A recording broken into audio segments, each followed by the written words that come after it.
Hello, my name is Brian Krusbol, and like I always say, I am the proud principal here at Shawnee Elementary.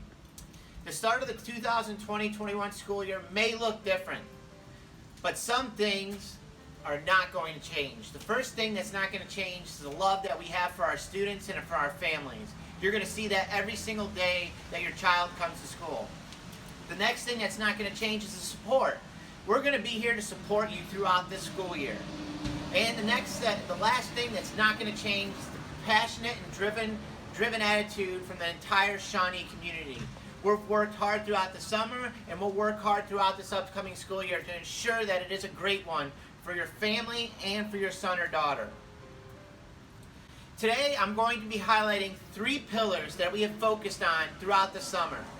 The first one is a symptoms check. It's very, very important for you to do at home, and I'm going to go over that. The second one is how students are going to be dismissed and enter the building on a day-to-day basis. And lastly is our Students' Day. What's it going to look like in the classroom? How are they going to walk in the hallways? What's lunch and recess going to look like? And then lastly, when are they going to be expected to wear a mask? One of my main goals as a principal is that all the families that attend Shawnee are comfortable and confident with our holistic approach. Safety is and has always been an important aspect of our culture, and I hope you see through this video we are trying our best to create an environment that you believe in. The first pillar that I want to talk about is the symptoms check. If you look to the right of the screen, I have an informational document that has COVID signs and symptoms. But here are some areas that you should look at. Is your child running a temperature of 100.4 or above?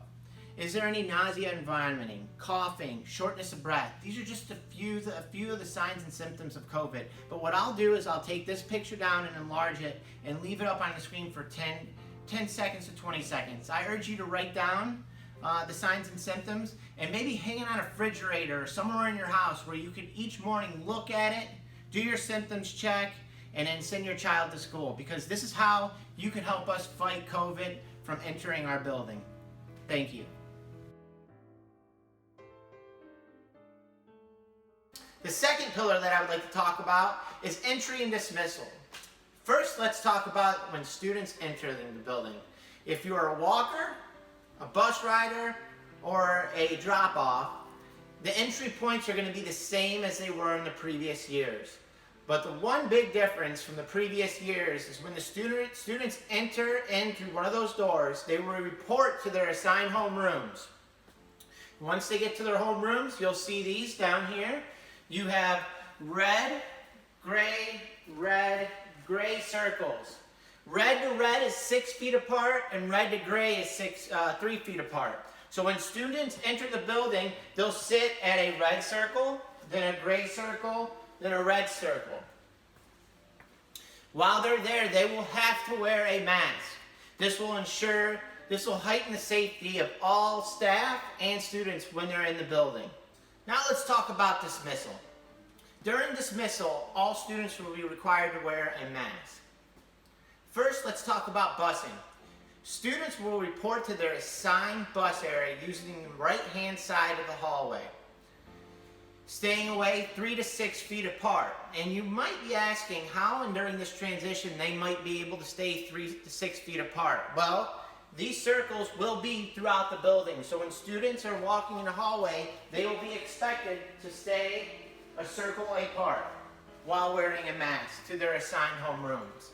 Once they're in their assigned homerooms, the buses will be called in a staggered approach to adhere to social distancing and to cut away from congestion in the hallway, to minimize how many students are in the hallway.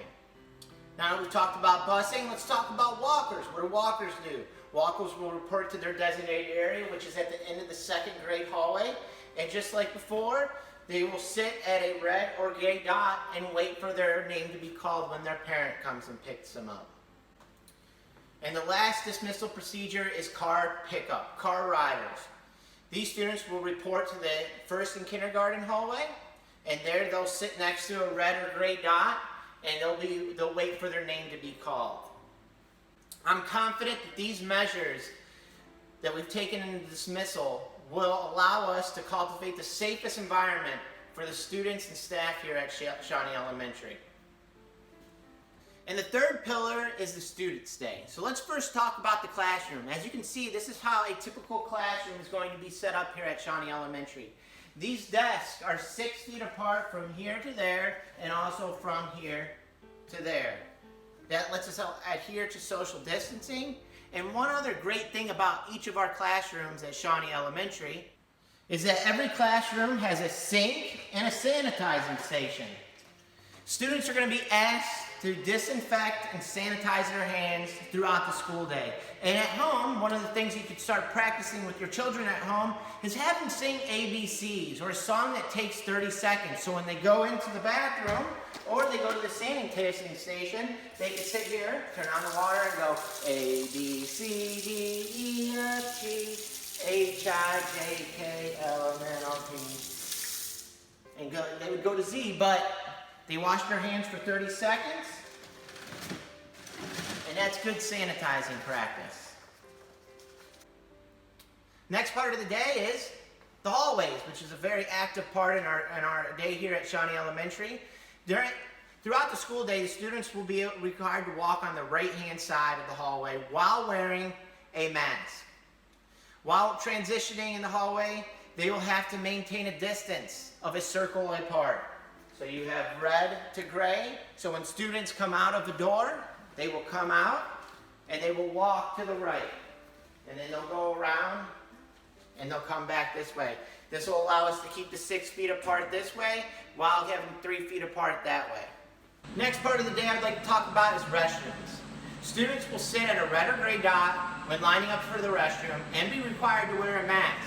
Teachers will monitor the amount of students in the bathroom to ensure students are adhering to the social distancing.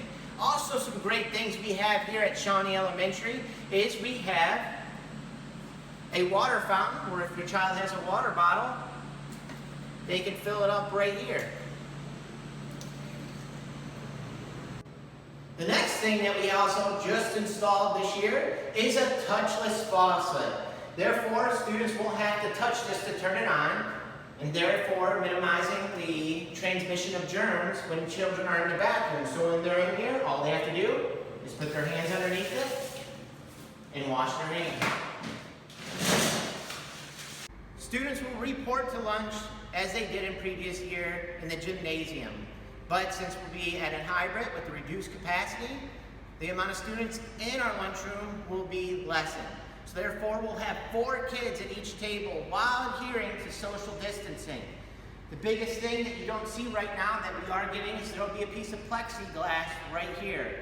This will allow students to see each other, socialize, and really, most importantly, just have a good lunch period. Now let's talk about recess. Students will have 4 areas to choose from. The first, which will be on the blacktop, and I'll show you this in a little bit, is sensory paths. There will be paths painted on the blacktop for students to walk on and get them active out here. The second one is the traditional playground. Students will be allowed to use the playground. And third would be on the smiley face on our playground. We'll have music playing so students can dance. And then around the perimeter of Shawnee, we'll have activity zones. And that'll give students some more active play. The biggest part about this is having 4 separate areas will distance the students apart, provide social distancing, and most importantly, keep them safe. The start of the school year is going to be a great and a memorable experience. Throughout the coming year, we will continuously monitor our approaches and procedures and identify ways to better our approach. At the end of the day, we must continually create the safest environment and educational environment for our community. If you have any questions, please feel free to contact me by email and or phone, which you can find on the screen after I'm gone. So, most importantly, I look forward to seeing all of you come the beginning of the school year. And last, most importantly, go Tigers.